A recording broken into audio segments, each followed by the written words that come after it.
శాసన సభ్యులు, మాజీ పార్లమెంట్ సభ్యులు, అధికారులు, కలెక్టర్లు, పోలీస్ అధికారులు, మీడియా మిత్రులు అందరూ కలిసి ఈ జాతరను సమ్మక్క సారలమ్మ దర్శనానికి ప్రజలందరికీ ఉపయోగపడే విధంగా మీరందరూ సహకరించినందుకు, పెద్దలందరూ విచ్చేసినందుకు రాష్ట్ర ముఖ్యమంత్రిగా వారికి మనస్ఫూర్తిగా ధన్యవాదాలు తెలియజేస్తున్నాం. మీకు అందరికీ తెలుసు, మొదటి నుంచి కూడా ఈ ప్రాంతంతో, ఈ ప్రాంత శాసనసభ్యురాలు మంత్రివర్యులు సీతక్కతో నాకున్న వ్యక్తిగతమైన అనుబంధము, రాజకీయంగా మేమిద్దరము కలిసి చేసిన ప్రయాణము, ముఖ్యమైన ఏ కార్యక్రమం తీసుకున్నా ఇక్కడనే సమ్మక్క సారలమ్మ ఆశీర్వాదం తీసుకొని మేము ఏ ముఖ్యమైన కార్యక్రమాలు తీసుకున్నా ఇక్కడి నుంచే మొదలుపెట్టినాం.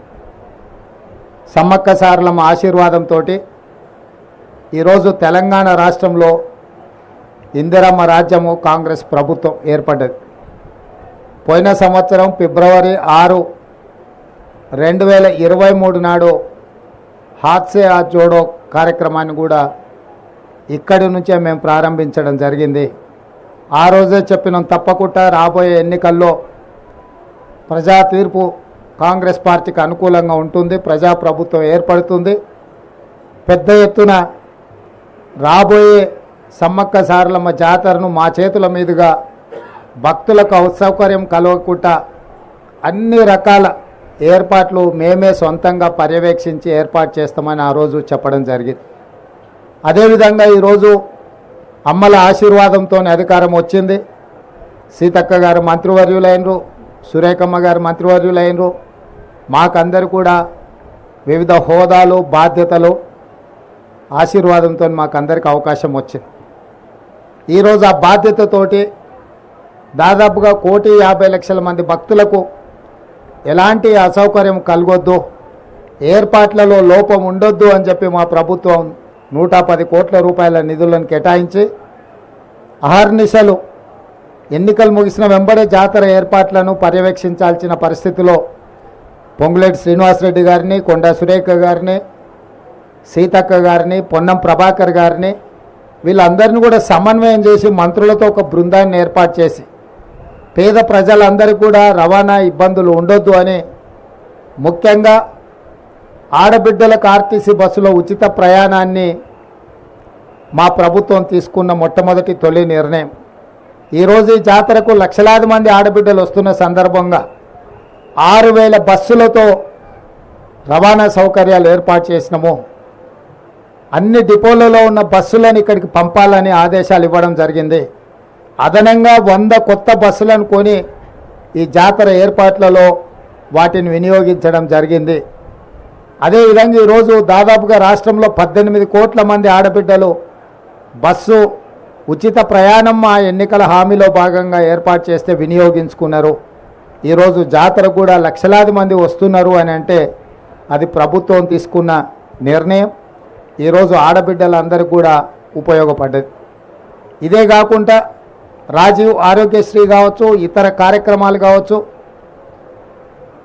సమ్మక్క సారలమ్మ అంటేనే ప్రజల మీద ఆధిపత్యం చెలాయించాలనుకున్నప్పుడు, ప్రజల మీద పన్నుల భారంతో ప్రజల్ని పీడించైనా వసూలు చేయాలనుకున్న రాజులనైనా కూడా పేదలు, ఆదివాసీ బిడ్డలు, తల్లి బిడ్డలు, తండ్రి కొడుకులు అందరూ కలిసికట్టుగా పోరాటం చేసి తమ పోరాట స్ఫూర్తిని నిలబెట్టిండ్రు. కాబట్టి బడుగుల పక్షాన, ఆదివాసీల పక్షాన నిలబడి కొట్లాడి అమరులుగా నేల కొరిగిండ్రు. కాబట్టి 100 సంవత్సరాలైనా కూడా ఈ రోజుకు సమ్మక్క సారలమ్మను దేవుళ్ళుగా కొలుస్తున్నారు.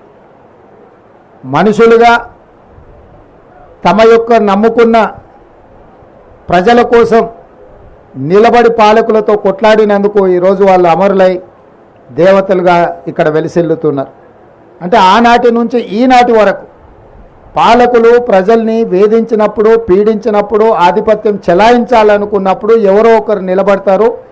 నిలబడ్డవాడు నిటారుగా నిలబడి కొట్లాడి పేద ప్రజల పక్షాన విజయం సాధిస్తారనే స్ఫూర్తి ఈ సమ్మక్క సారలమ్మ నుంచి మేమందరం పొందినాం. ఆ స్ఫూర్తితోనే 10 సంవత్సరాలు నిరంతరం పాలకులు చేస్తున్న అరాచకాన్ని, దోపిడీని, ప్రజల మీద ఆధిపత్యాన్ని చెలాయించాలనుకున్న, మేమే రాజులం శాశ్వతం అనుకున్న వాళ్ళ మీద తిరగబడి పేదల పక్షాన కొట్లాడినాం. ఆ రోజు ఎన్నో ఒడిదుడుకులను ఎదుర్కొని నిలబడడం వల్ల ఈరోజు పేదల ప్రభుత్వం ఏర్పడ్డది. అంటే సమ్మక్క సారలమ్మ స్ఫూర్తి ప్రజాస్వామిక దేశంలో, తెలంగాణ రాష్ట్రంలో మమ్మల్ని అందరినీ కూడా ప్రభావితం చేసి ఈ పోరాటంలో ముందుకు నడిపించడం వల్ల ఈరోజు ప్రజాప్రభుత్వం ఏర్పడ్డది. ప్రజాపాలన ద్వారా ప్రజల దగ్గరికి చేరువై ప్రజా సమస్యల్ని పరిష్కరించడానికి మా శాయశక్తుల ప్రయత్నం చేస్తున్నాం. మా ప్రయత్నాల వల్ల 100% సమస్యలు పరిష్కారమైనవని నేను అనను. కానీ ప్రజలకు ఒక భరోసా, ఒక విశ్వాసం, ఈ ప్రభుత్వం మాది, ఈ ప్రభుత్వానికి మేము చెప్పుకోవచ్చు, ఈ ప్రభుత్వం దగ్గరికి మేము వెళ్ళొచ్చు, ఈ ప్రభుత్వం మా దగ్గరకు వస్తుంది, మా గ్రామాలలో మా మాట వింటుంది, మా గ్రామాలలో ఉండే సమస్యల్ని ఈ ప్రభుత్వం పరిష్కరిస్తుంది, తండాలలో గూడాలలో కూడా ప్రజాపాలన ప్రజలకు చెరువవుతుందనే నమ్మకాన్ని ఈ 75 రోజుల్లో మేము కల్పించే ప్రయత్నం చేసి ఇక భవిష్యత్తులో కూడా ఈ స్ఫూర్తిని కొనసాగిస్తాం. ప్రజలకు ఏం కావాలనో ప్రజలను అడిగి తెలుసుకుంటాం. మా ఎజెండా ప్రజల ఎజెండా. ప్రజలు ఏ అంశాలైతే మా దృష్టికి తీసుకొస్తున్నారో వాటిని ఎజెండాగా మార్చి మా ప్రభుత్వ విధానాలుగా మేము నిర్ణయం తీసుకొని ముందుకు వెళ్తున్నాము. ఈరోజు ఈ ప్రాంత అభివృద్ధి కోసం దక్షిణ కుంభమేళా లాంటి దాదాపుగా 1.5 కోటి భక్తులు ఈ ప్రాంతానికి వస్తే కేంద్ర ప్రభుత్వాన్ని చాలా సంవత్సరాల నుంచి జాతీయ పండుగగా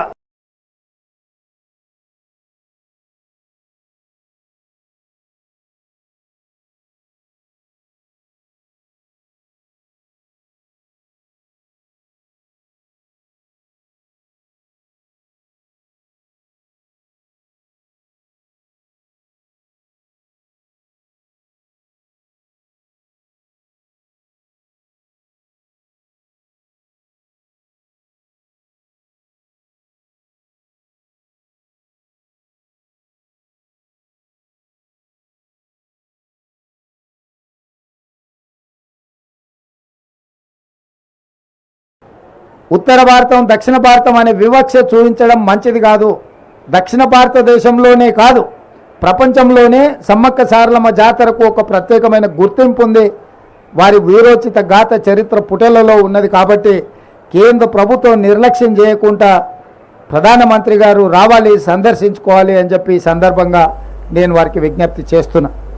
అదేవిధంగా మా వరకు ఫిబ్రవరి 6 తారీఖు నాడు మేము మొదలుపెట్టిన యాత్ర విజయవంతమై ఈరోజు అధికారికంగా ప్రభుత్వంలోకి వచ్చి అధికారిక లాంఛనాలతో ఈరోజు ఈ జాతరను మేము నిర్వహించినాం. భవిష్యత్తులో ఇంకా సమయం ఉంటుంది కాబట్టి ఈ ప్రాంతంలో భక్తులకు అన్ని రకాల వసతులు, సౌకర్యాలు, ఎవరికి ఎలాంటి ఇబ్బందులు జరగకుండా అత్యంత పేదలు, నిరుపేదలకు ఈరోజు గుళ్ళల్లో వెళ్తే శ్రీమంతులు, ఆగర్భ శ్రీమంతులు వజ్రాలు, వైదూర్యాలు, బంగారము ఇచ్చే సాంప్రదాయం ఉంది. లేకపోతే వాళ్ళ శక్తి మేరకు ఇచ్చే.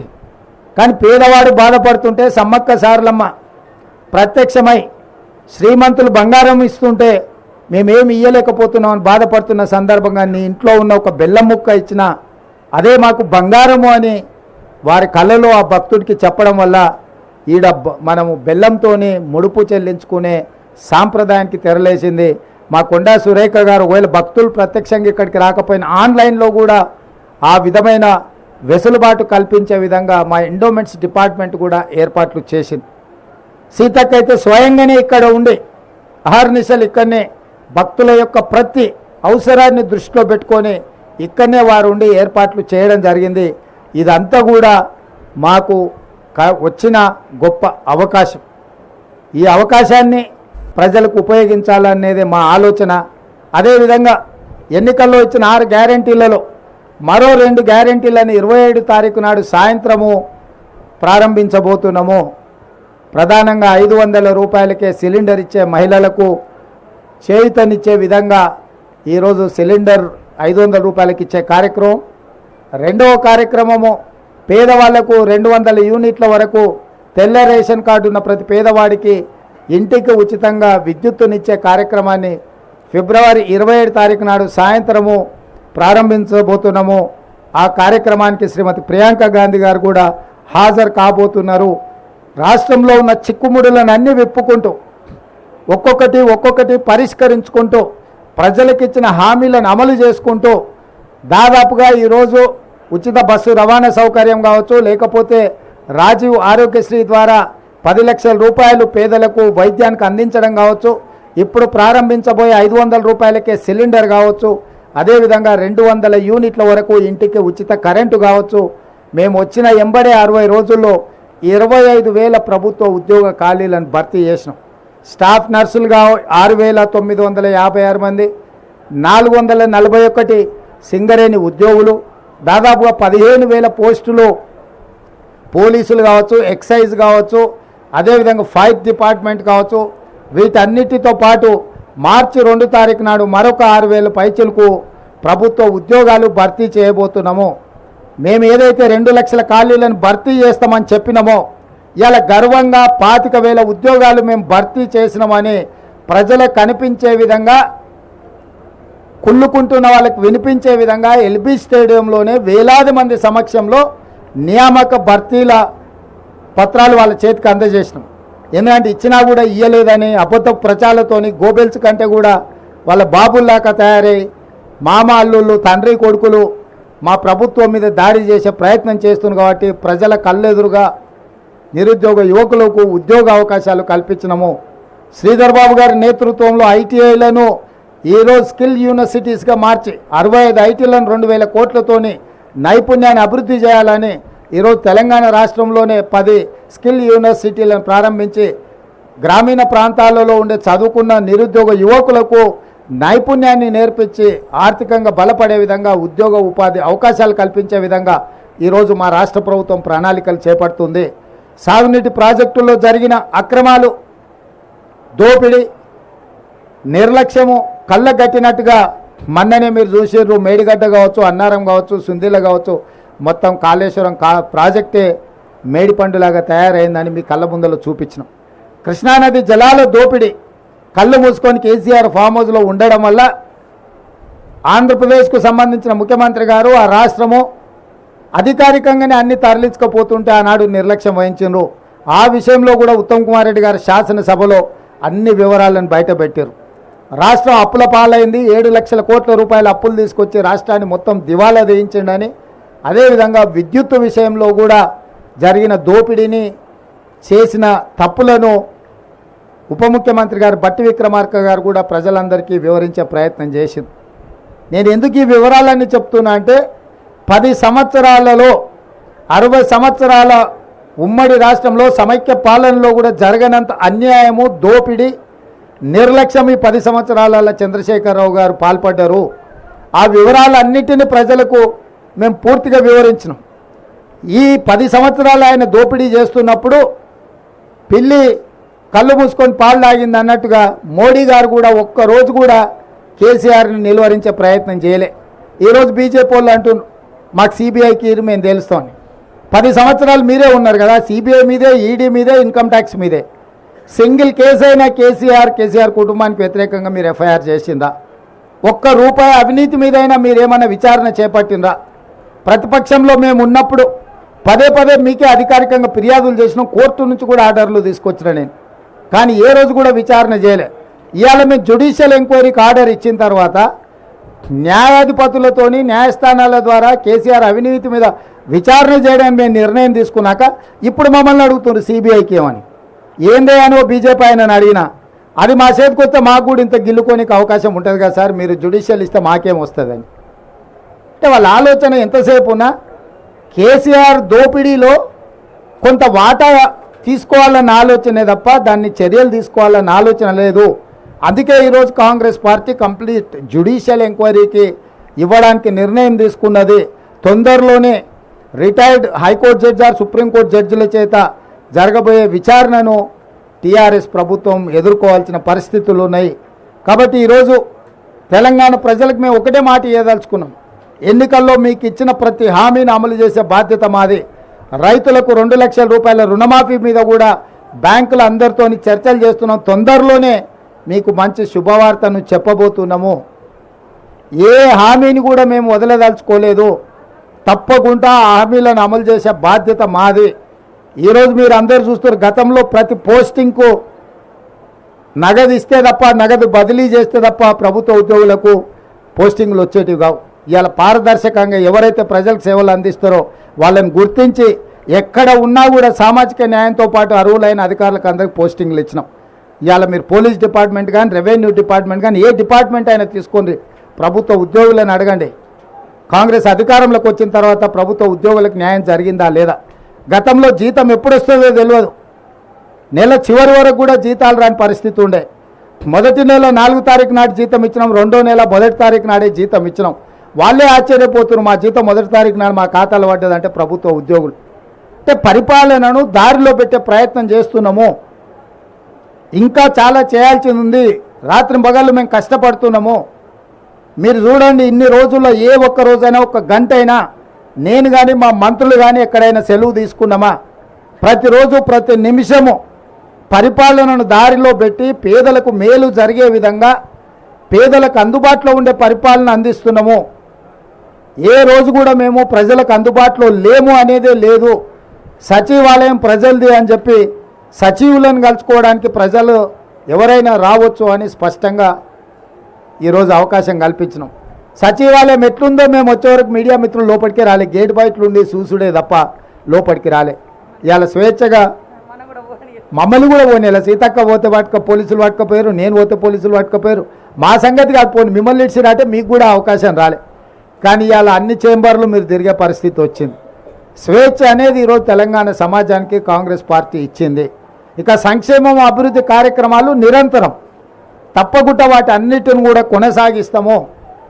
ఏ సమ్మక్క సారలమ్మ ఆశీర్వాదంతో ఈరోజు పేదల ప్రభుత్వం, ప్రజాప్రభుత్వం వచ్చిందో తప్పకుండా పేదల ఆకాంక్షలను నెరవేర్చడానికి రాష్ట్రంలో మేము మాట ఇచ్చిన 6 గ్యారెంటీలను అదేవిధంగా మేము చేస్తామన్న అభివృద్ధి కార్యక్రమాలను ముందుకు తీసుకెళ్తాము. మీ అందరి సహకారం ఉండాలి. ఈ ప్రాంతాన్ని అత్యధికంగా నిధులతో, జాతర వచ్చినప్పుడే అభివృద్ధి కాదు, జాతర కోసం నిరంతరం ఇక్కడ జరగాల్సిన అభివృద్ధిని కూడా స్వయంగా నేనే పర్యవేక్షించి మా ఇద్దరు సోదరిమణుల నేతృత్వంలో ఈ ప్రాంతాన్ని అభివృద్ధి చేసే బాధ్యత కూడా మేము తీసుకుంటాం. అదేవిధంగా మీకు కూడా 10 ఏళ్ళు మోసం జరిగింది మీడియా మిత్రులకు. మీ సమస్యలు కూడా తొందరలోనే ప్రెస్ అకాడమీ చైర్మన్ను తొందరలోనే నియమించబోతున్నాం. వారి ద్వారా మీ సమస్యలన్నిటిని కూడా వివిధ సంఘాలతోటి మీతో చర్చించి మీ సమస్యల్ని పరిష్కరించే బాధ్యత మా ప్రభుత్వం తీసుకుంటుంది. ఇంకా 100 రోజులు కూడా కాలేదు, మేము వచ్చి 10 సంవత్సరాలు ఓపిక పట్టినరు. తొందరలోనే మీ సమస్యల్ని పరిష్కరించే బాధ్యత మేము తీసుకుంటాం. ఈ ప్రభుత్వం మీది, దీన్ని కాపాడుకునే బాధ్యత కూడా మీదే. తేవడంతోనే మీ బాధ్యత తీరలే. కుట్రలను, కుతంత్రాలను తిప్పికొట్టడానికి కూడా మీ సహకారం ఉండాలి. ఈరోజు వెనకంగా, అక్కడంగా, ఇక్కడంగా ఇద్దరు పొద్దుటిపూట ఒకటి మాట్లాడుతారు, చీకటి ఇంకోటి మాట్లాడుకుంటారు. వాళ్ళిద్దరి మధ్యలో ఉన్న సమన్వయం మీకు అర్థమయ్యే ఉంటుంది. 7 సీట్లు కేసీఆర్కు, 10 సీట్లు బీజేపీకి అని మాట్లాడుకొని ఏదైతే ఎన్నికలకు రాబోతుందో, రాబోయే పార్లమెంట్ ఎన్నికలలో వీళ్ళిద్దరి చీకటి ఒప్పందాన్ని కూడా తిప్పికొట్టే బాధ్యత మీడియా మిత్రుల మీద ఉన్నది. తప్పకుండా ఈ ప్రభుత్వం మీది, మీ సమస్యలను కూడా పరిష్కరిస్తామని చెప్పి మీడియా మిత్రులకు తెలియజేస్తూ సెలవు తీసుకుంటున్నాను.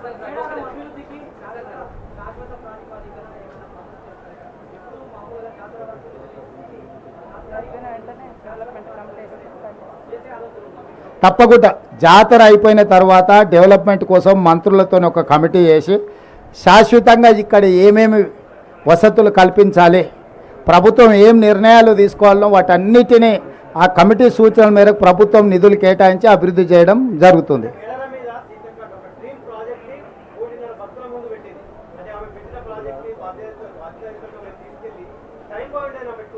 డెఫినెట్గా మంత్రులతో ఒక కమిటీ ఏర్పాటు చేసి సీతక్క ఆలోచనలు, భక్తుల ఆలోచనలు, ఇంకా నిపుణుల ఆలోచనలను కూడా పరిగణలోకి తీసుకొని గిరిజన సంఘాలు, ఆదివాసీ సంఘాలు కూడా వాళ్ళకు కొన్ని ఇక్కడ ఏది పడితే అది అభివృద్ధి చేయడానికి వాళ్ళ సాంప్రదాయం ప్రకారమే మనం ఇక్కడ అభివృద్ధి కార్యక్రమాలు చేపట్టాలి. వాళ్ళ సాంప్రదాయానికి భంగం కలిగే విధంగా మనం అభివృద్ధి చేయడానికి వీల్లేదు. ఆ సాంప్రదాయాలను దృష్టిలో పెట్టుకొని తప్పకుండా వాళ్ళకు కావలసినట్టుగా శాశ్వతమైన అభివృద్ధిని చేసే బాధ్యత మా ప్రభుత్వం తీసుకుంటుంది.